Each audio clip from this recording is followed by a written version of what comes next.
There's a gleam, man. There's a gleam. Let's get the gleam, all right? Let's go.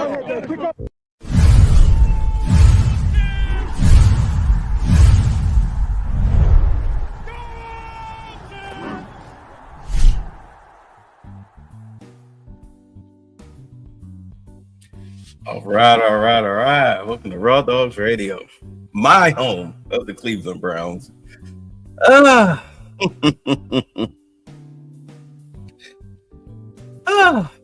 So I was digging through my archives. Look at this, man. This was back when I was in Ohio. Had my little photography pics up here. You know, old lovers magazine cover, lifestyle, the conscious black man. Yeah. At any rate, I mean, look, I even got blank DVDs. So this was 7 years ago. And because I wanted to back up my claims when I was talking about as far as who the Browns should have picked at quarterback, and that I like Sam Darnold. I just want to show the proof. Here, see it here. 13 views, streamed 7 years ago. I know. I'm not really hopping on my Browns channel. At any rate, so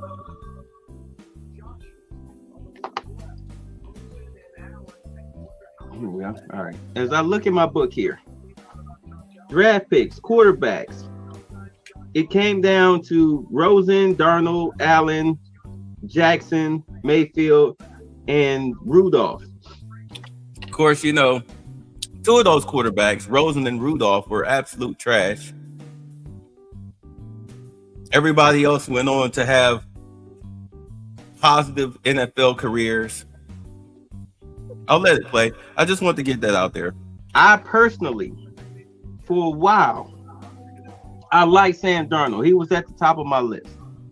Then I watched him get murdered by Ohio State back in December. And I saw Baker Mayfield play against Ohio State, living here in Columbus.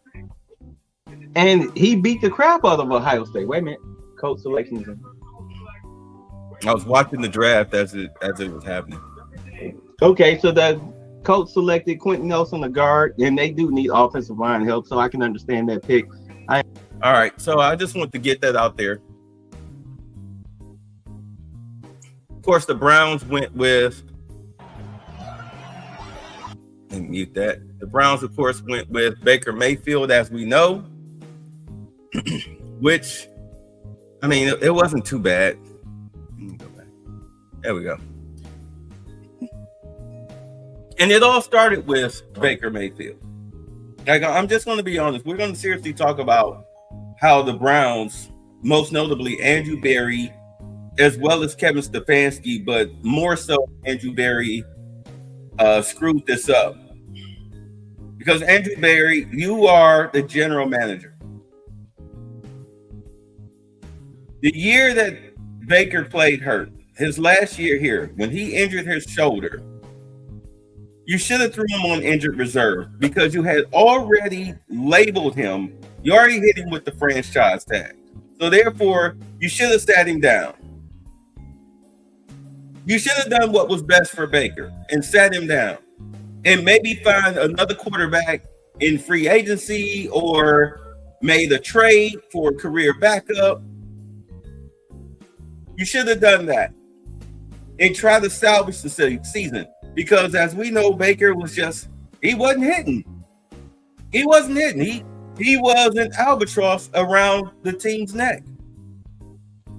He destroyed the season because he refused to go down. He refused to sit down. Andrew Berry should have went ahead, made a grown man decision and said, hey, look, you're going on injured reserve. I know you're trying to play for a contract. You're trying not to give up on your teammates, but your health and the future of this franchise is way more important than just one season. We can come back again next year where you'll be healthy, we'll be strong. We can figure out our weaknesses while you're out, and we can work to strengthen them. But instead, you let his personality and his ego, mainly his ego, you let his ego dictate what happened to him. Kevin is a part of that too. You don't get to skate. You're not off the hook for that, Kevin. You were just a big of a detriment to Baker Mayfield as Andrew Berry was. Berry more so than anybody because he's supposed to have the final say. And then, of course, you have Jimmy Haslam, terrible owner. Terrible owner. You're showing up to the games. You're watching your franchise quarterback out there limping around, barely able to make a throw. You should have said, hey, sit him down. What's going on with him? Have a one-on-one with him. What is your issue? If I was Haslam, I'm coming in, hey, Monday morning, I need you in Berea. I need all three of you in Berea. 6 a.m. We're going to work this out. Berry, Stefanski, and Mayfield. And myself, Haslam. What's going on? Why is he out here on the field looking like a rag doll? I'll be looking right at Andrew Berry. Why is he out there? Why is he still out there? Bring the doctor in. What are you saying? It doesn't, okay, so he can play. Doesn't matter whether he can play or not. He looks terrible. He needs to sit down. Boom. If you would have done that, Deshaun Watson, that whole Deshaun Watson debacle with his contract and everything, that wouldn't have never happened. It wouldn't even been up for debate. And it's concerning Watson, because I'm not going to harp too much on Baker. But concerning the Deshaun Watson situation, you should have let him go to Atlanta. In fact, you shouldn't have even been involved in the trade discussion at all. If you want to dip your toe in the water, fine. But I don't even think you should have done that. Because you had a franchise quarterback. And I understand you were trying to upgrade, but upgrade from what?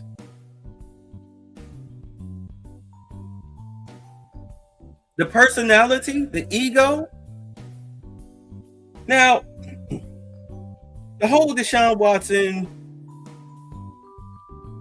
massage situation, I've said it ever since the beginning, and I'll say it now. Based on the text messages and the history of how he even got involved with that, Deshaun Watson got caught up with an underground, Instagram-based prostitution ring under the guise of massage therapy.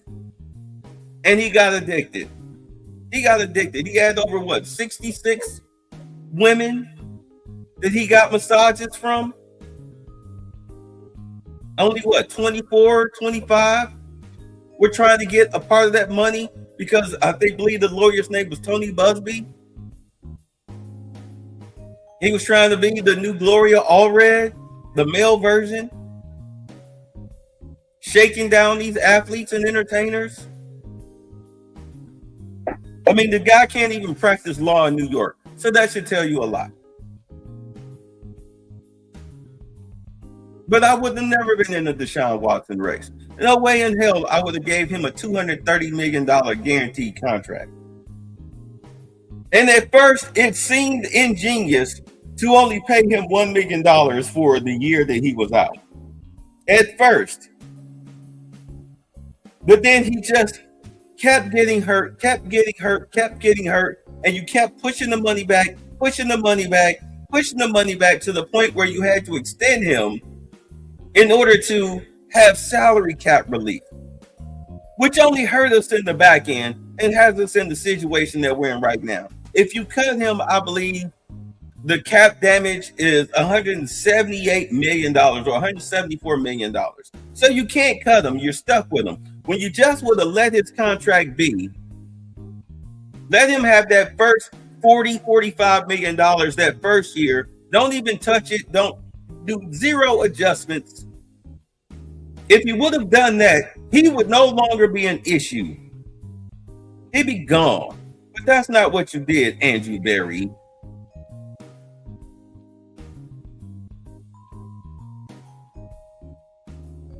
And you knew it was a problem. I knew instantly that Deshaun Watson was going to be a problem when he came back in the Saints game. Y'all remember that? And the dog pound in Cleveland with the frozen field, dusted with snow, and we're lined up in the 3 wide with Nick Chubb and Kareem Hunt in the backfield. Why are we in the 3 wide? In the snow, in the cold, in Cleveland, as we watch the Saints backup quarterback run all over us. Power left, power right, power left, power right. Just embarrassed us. Meanwhile, Deshaun Watson out here trying to play like he's in a dome in June. Are you kidding me? Come to find out, that's the offense that he wanted to run. He had say-so over the offense, which means that Kevin Stefanski was neutered. This is why I said last year, well, this season, before it ended, you need to fire Ned Flanders. He's got to go because he showed zero leadership capabilities. And as people said, it seemed like he was just coaching to get fired. In other words, he was just out there just coaching to coach. He wasn't trying to develop anybody. He didn't really care what direction the team was going in. He knew he was cooked. But that's Andrew Berry's fault. Well, I give him 90% of the blame based on the roster that he gave Kevin Stefanski to, quote unquote, cook with. It was a complete embarrassment. It was a failure as an organization. So, Deshaun Watson's contract hampered and anchored the season, not just the season, the franchise down. You got rid of Winston because he threw way too many interceptions, although he had no problems pushing the ball downfield. I have no idea why you got rid of Jacoby Brissett. He is the capable backup. If we had this current Browns defense, or the defense that we got when Jim Schwartz came on board with Jacoby Brissett playing backup, we would have won a lot of games. I mean, he was way better than PJ Walker. That PJ Walker situation, Jacoby Brissett was a way better quarterback than PJ Walker. You should have kept him as a backup. DTR shouldn't be on an NFL roster. That's just pathetic.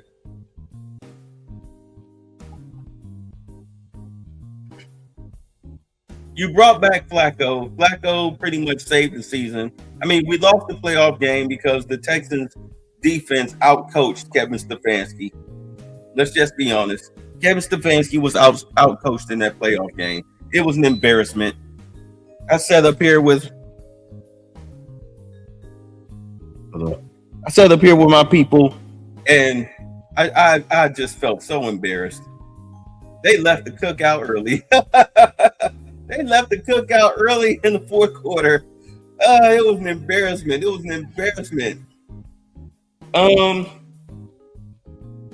Of course, then you let him go because Deshaun Watson didn't want the competition, which really you should have kept him. You should have kept him because he needed the competition. He was a shell of himself.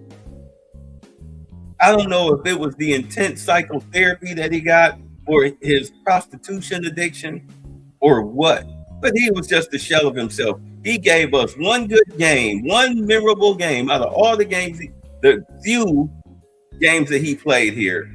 The only good game he gave us was the Ravens game. I mean, you're pulling him out of the game. You had to pull him out of the Colts game because he looked shell-shocked.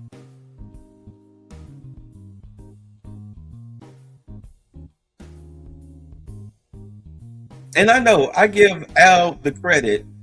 Al, y'all, the scouting personnel director, I give him all the credit for this year's draft.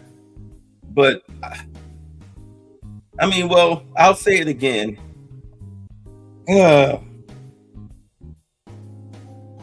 Dylan Gabriel was supposed to be the third stringer. He was not supposed to see the field this year.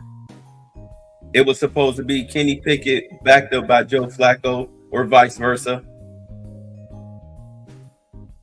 Shedeur Sanders wasn't even supposed to be on this team. And I'll say it right now, because it's in my video archives. I didn't think Shedeur Sanders would be good for Cleveland. I didn't think he was a good cultural fit. And I know that's a buzzword, but look at what we went through this year concerning him. Johnny Manziel's play with Johnny Manziel's effervescent personality. Manziel with the money signs, Shedeur with the watch. You know, these are children. With Tim Tebow's fanfare, only it's black people, which is even worse. Worse than Tim Tebow's fanfare. But you know what? But the difference is at least Tim Tebow was winning games by the skin of his teeth. We can give him that. They be down 9-0, and next thing you know, it's 9-3, and then all of a sudden 10-3 on some miraculous 80-yard touchdown with 2 seconds on the clock. I mean, it was like the 2001 Baltimore Ravens, the year they won that Super Bowl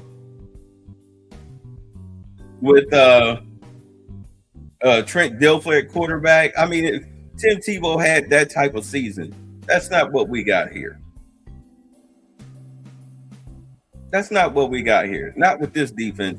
Every win that the Browns had this year was because of the defense. It was not because of the offense. If the defense didn't score or stop high-powered offenses from scoring, then we lost those games.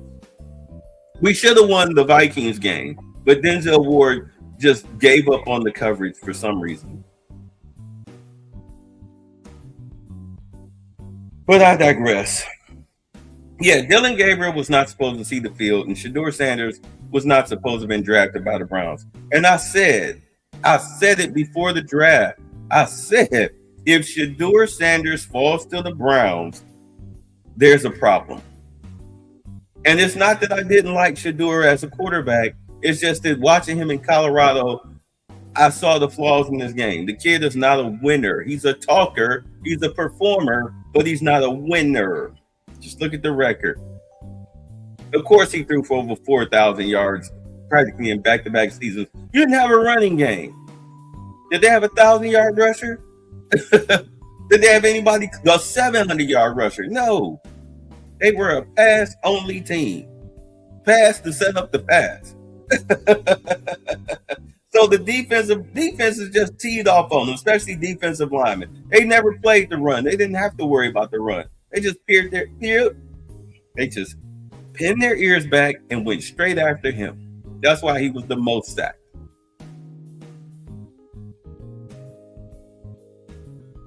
He was not a winner. He's a performer, but he's not a winner. And we saw that. Doesn't matter what he says in interviews and press conferences. Look, this is the NFL, which stands for not for long if you don't produce. I'll be selling groceries. Jerry Glanville.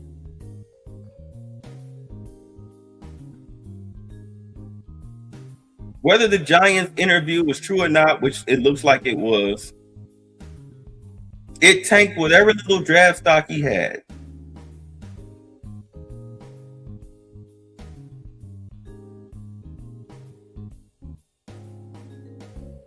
Let's be honest. It tanked whatever little draft stock he had.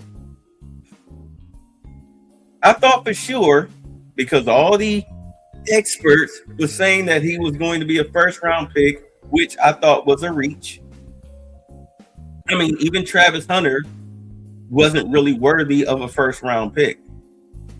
If anything, a late first-round pick to a team that was already playoff bound, that maybe needed a slot corner or a special teams return guy, some type of gimmick player. Maybe this guy can give us a little boost here, a little boost there. You already see, I can tell you right now, the Jaguars, coming up in this draft, I guarantee you they get a corner and a wide receiver. I guarantee it. They're going to go corner and wide receiver, and they'll probably put him in the slot or use him on 4 or 5 wide receiver packages. They're going to concentrate him in certain areas. He might play in the dime. They're going to try him at the nickel, but they might eventually have to put him in the dime because he sucks at tackling. He's not good at running routes, but he can cover. I'll give him that. He's like Dion. He can cover. He's got the speed. He just doesn't have the muscle. It's almost like he's playing a little scared out there before he got hurt. But that's just my evaluation. We'll see how he does next year when he comes back. But outside of that, yeah, Shedeur falling to the 5th round. The Ravens wanting to draft him to back up Lamar. That would have been great for him because Lamar is starting to wear down. It's usually around week 8. It used to be around week 10 that Lamar would go out with an injury, but now it's up to week 8 where he's going out missing games with injuries. That's starting to be the norm. And that would have been perfect for Sanders because he would have been in a stable, what was a stable organization.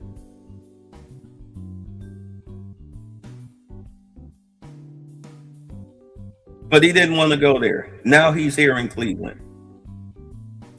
He shouldn't have started this year. He shouldn't even been a Brown, but he's here now. And the deficiencies are there.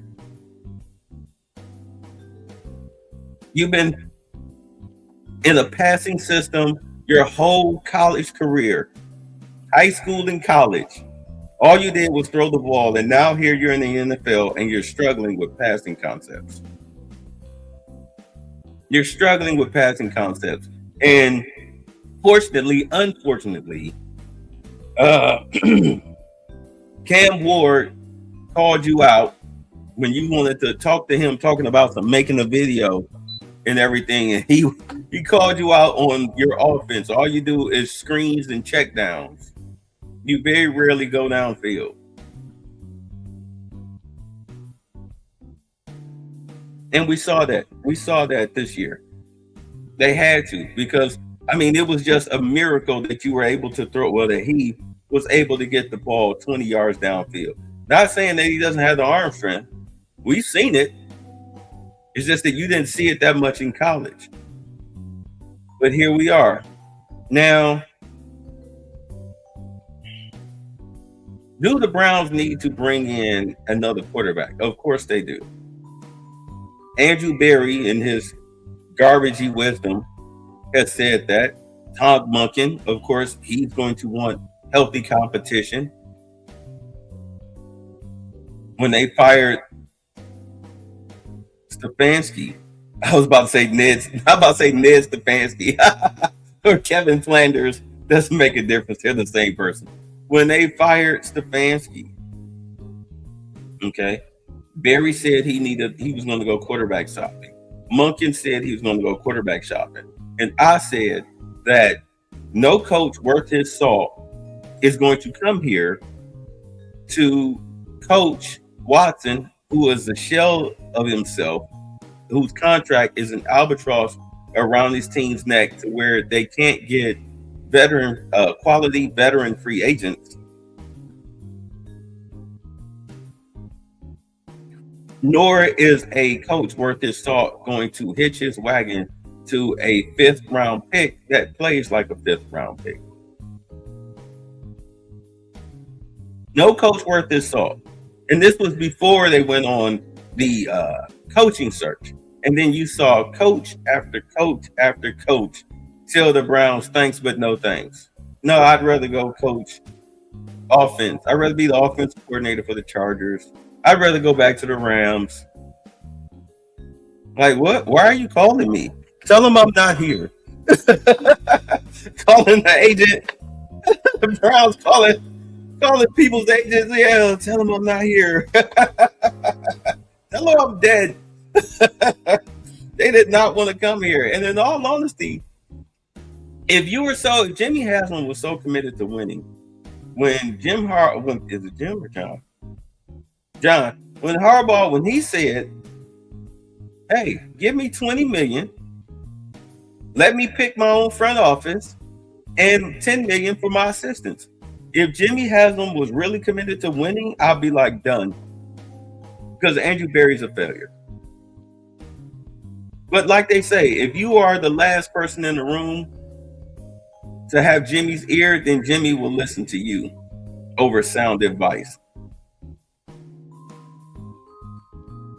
And in all honesty, I think Paul DePodesta, I think he knew that, and I think he got tired of Jimmy Haslam's crap. So therefore, he quit. He'd rather go work in Colorado. He'd rather take on another project because Andrew Berry was incompetent. He was making moves that were completely baffling, especially on the offense. On the offensive side of the ball when it came to talent. So the Browns are not going to get Davis Webb. You forget that. He might wind up possibly in, I would say Davis Webb might wind up in New York as far as the Jets. He might wind up either with the Jets or the Vikings. Let's see who all needs quarterbacks. Let's see.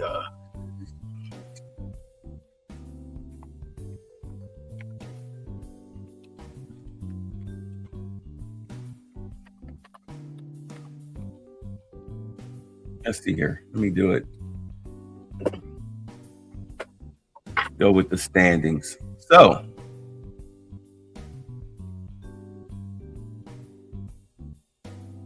anytime now. Anytime now. Based on the standings, let's see here. The Saints have their quarterback. The Giants have their quarterback, as does the Commanders, Falcons, Cardinals. They're probably going to spend one more year with Kyler Murray. Let's see here. You go to the AFC, you've got Titans, who they have their quarterback. Jets desperately need a quarterback. The Dolphins, I think that they like what they saw out of Quinn Ewers. I think they like that. The Raiders have the number 1 pick. Not even worried. They're not even worried about the quarterback. So you've got us, the Browns. You have the Vikings, and let's see. You think the Texans might bring in competition? I doubt it. So you've got Jets, Browns, as far as that would need a free agent quarterback to come in to try to right the ship. Jets, Browns, and Vikings. So you can forget it. I think probably the Jets might make the biggest push, if not the Vikings. Although I like Joe Mixon. Every time I've seen Joe Mixon out there on the field, he's always looked good. He's the one that looks the most pro-ready that nobody is giving a chance to. Matter of fact, let me see. Hold on. Let's bring up his highlights. I might get YouTube might get me for this.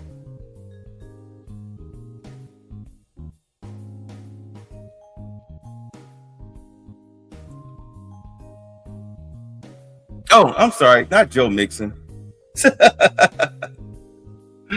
Oh, not Joe Mixon. I'm sorry. Joe Milton. Excuse me, Joe Milton. I was like, how come that doesn't sound right? Joe Milton. I like the way he plays.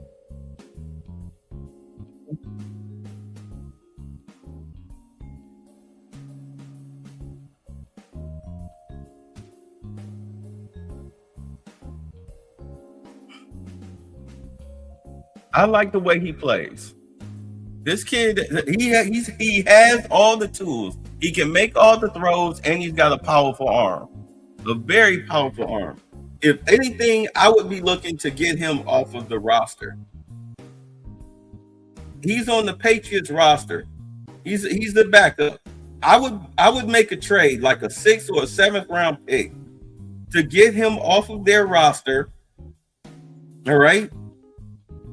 And bring him in. Bring him in for the quarterback competition if you're not going to draft a quarterback. Do you understand? If you're not going to draft a quarterback, then go after him. Give him a shot. He's athletic, very mobile. He makes very good reads. Boom, look at that. That's a tight window. On a comeback, on a butt hook, a comeback to booty wide open. Booty wide open. Yeah, look at this. Look at this. Can roll out, throw on the run. Boom. Excellent decisions. Booty wide open. Give this kid, man, give the Patriots a call. You have a good relationship with their head coach. He was in the building, although you shouldn't have let him go. Look at that. Pretty much wasn't even looking downfield. He scanned where he was on the field, and then he looked downfield before he got out of bounds. Boom, look at that. Great play action, quick. Set his feet, doesn't get nervous. They make all the throws. Quick pass, the booty on the quick out. Give Joe Milton III a shot. I'm telling you, this guy's a steal. Whoever winds up getting him and giving him a chance at the starting quarterback position, they're getting a steal. Boom, look at that. Can take the hit. Great throw on the run while under pressure.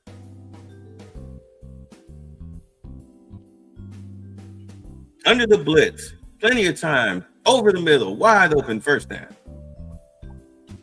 Look at that. People are like, please come to Dallas. They want him to come to Dallas. I know. And this was against Carolina.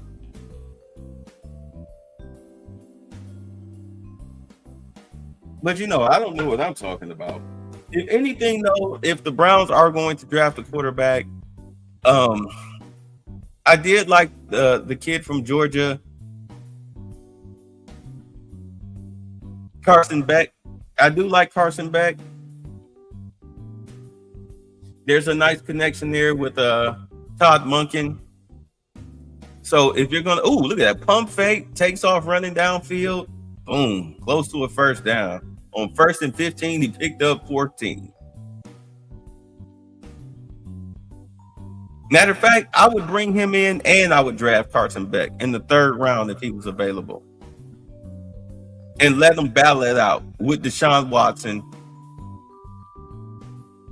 Because, I mean, let's just be honest. I would cut Dylan Gabriel and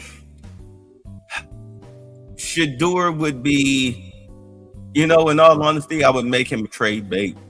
I'm not even going to lie. I would make him trade bait. I'm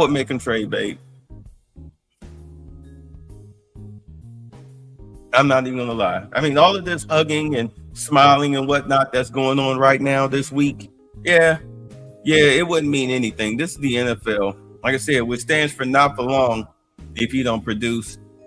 Look at that. Falling back. Beautiful pass. Player, of course, did the rest. But as you can see, this Joe Milton guy, he's got the tools. We've seen these highlights.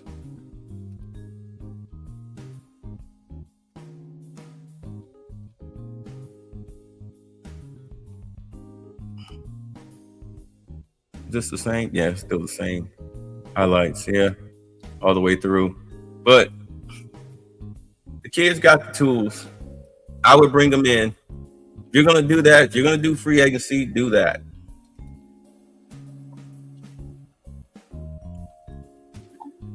Yeah, I would make a change in that quarterback room. This is Deshaun Watson's last year, I believe, as far as his contract with the Browns.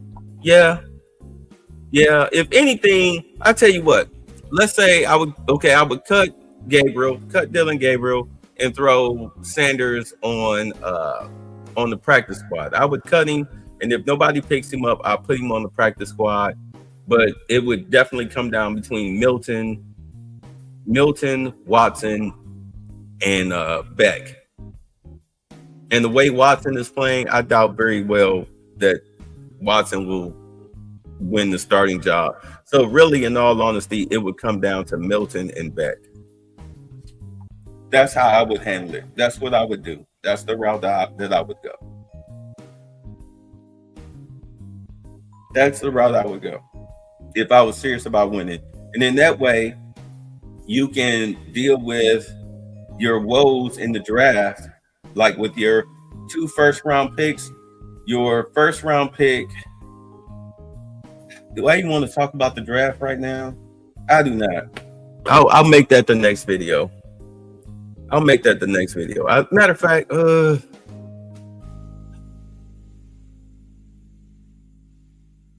no, because I gotta study that. I'll make it the next video. If we don't, because I want to deal with the offensive line, and the draft is dealing with the offensive line. So, because that's your biggest weakness, offensive line and wide receiver. So I'll combine the two, and then I'll make it a draft talk. All right, you guys be easy. I mean, we just want volunteers, not hostages.